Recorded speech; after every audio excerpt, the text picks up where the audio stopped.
and little people.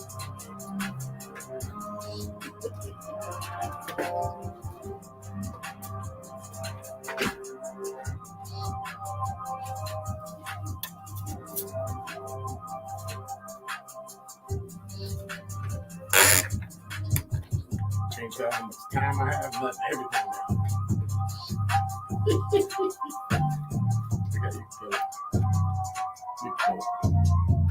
You're listening to Truth in the Afternoon. I'm your host, Dr. Ken Harris. 833-212-1017 is the number. It's Monday. And Monday means that all is right with the world. As soon as I get my mice. So if you have two computers and you have a mouse for each computer, when you operate the both of them, is that considered mice?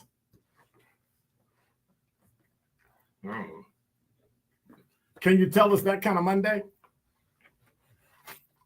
Yes, that kind of Monday. So I remember first year, second year, people always complaining about, you're always pro-cop. You always support the police, blah, blah, blah, blah. And my response is, I do. But when they do things wrong, I call them out too. And so that's what people don't understand about me. If you do right, do wrong, first of all, everybody has a right to be wrong. Everybody has a right to fix and correct mistakes they make. Mistakes are not always mistakes because you think they're mistakes. They can actually be right and be wrong at the same time. And that's life. Don't hold anybody higher than you want yourself held. And then that way, it's pretty simple, it's pretty easy, and no one can complain. Or so we think. I was on CNN this morning. 6 former Mississippi law enforcement officers pled guilty today to all state charges against them. Listen to what I'm saying. Usually, hey, we got a plea deal, and I'm going to plead guilty to like felony disorderly conduct, which I can't imagine disorderly conduct being a felony. But yet, these coppers pled guilty, 6 of them, to all charges against them stemming from the torture and abuse this year of 2 black men, one of whom was shot in the mouth. It came after the former officers, 5 of them deputies for the Rankin County Sheriff's Office, and 6 an officer with the Richland Police Department pleaded guilty this month to federal charges in connection to the same January incident where the victims have claimed was motivated by their race. The former deputies are Christian Dedman, Hunter Elward, Brett McAlpin, Jeffrey Middleton, and Daniel Opdak, and ex-police officer Joshua Hartfield, were each charged with conspiracy to commit obstruction of justice, according to a news release from the Mississippi Attorney General's office. Additionally, Dedman was charged with home invasion. Elwood was charged with home invasion and aggravated assault, the release says, and the rest each faced an additional charge of first-degree obstruction of justice. They all appeared shackled and wearing prison jumpsuits. The names of the county jail where they were being held was, had duct tape over it because they didn't want y'all going after them. So why did they plead guilty? Well, U.S. prosecutors say former officers kicked down the door of a home in Braxton, Mississippi, where the black men were living, and assaulted them for 2 hours. They didn't have a warrant, and get this, they called themselves the Goon Squad because of their willingness to use excessive force. Don't go off saying all cops are like this, because they're not. So stop. but I don't visit Mississippi. Anyway, the 6 officers were charged with a combined 13 felonies in connection with the torture and physical abuse that night, Justice Department said. CNN reached out, that's where the story comes from, CNN.com, reached out to attorneys for each of the men to comment. Of course, they didn't receive a comment. The attorney for Opdyke said he admitted his wrongdoing and will plead guilty to all charges against him in circuit court. So, of course, they filed a lawsuit. They said the deputies used repeated racial slurs, put a gun in one of the victims' mouth, were oppressive and hateful against their African-American victims. And they believe all of this was motivated by their race. So on January 24th, they admitted going to the property to resolve a complaint received by McAlpin. McAlpin's white neighbor told him that several black men were staying at a white woman's home and reported seeing suspicious behavior in 2023.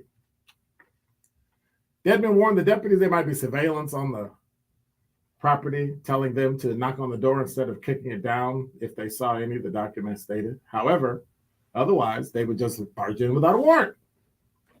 And then he said, this is what the prosecutor said, he said, no bad mug shots. What does that mean? That means wherever you punch him or hit him, don't hit him in the face, so when you take the picture, it looks like he got punched. They avoided a surveillance camera at the front door, kicked open the back door. Parker, who was living there to help take care of the woman who owned the property, and his friend Jenkins, who was staying there temporarily. Over the next 2 hours, the men were subjected to grueling violence at the hands of white officers. Repeatedly tased, called racial slurs, and here's the one. The officers poured milk, alcohol, and chocolate syrup in their mouths. Elwer threw eggs at the men, and Dedmon poured grease on Parker's head. Eventually, Elwer removed a bullet from his gun, forced Jenkins to his knees, and put the gun in his mouth. Elwood fired the gun, which did not discharge, then racked the slide back, put the gun back in Jenkins' mouth, and pulled the trigger again. A bullet lacerated Jenkins' tongue, broke his jaw, and went out of his neck.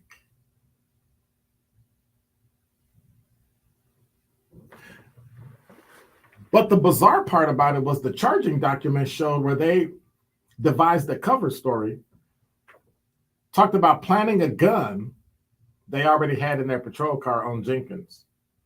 Instead, they planted a BB gun, and the officers discarded the one shell casing. They threw the man's soiled clothes in the woods, took the hard drive from the home surveillance.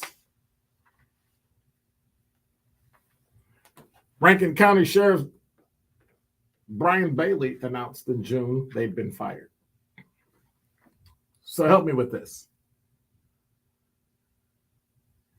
They do this in January, and it takes 6 months for you to figure out something's not right here. They get fired in June. And then when he fired them, he wouldn't say their names and he wouldn't say how many of them it was. In July, they announced that Hartfield, who was a Richland Police Department in Mississippi, was off duty at the time. And he had quit.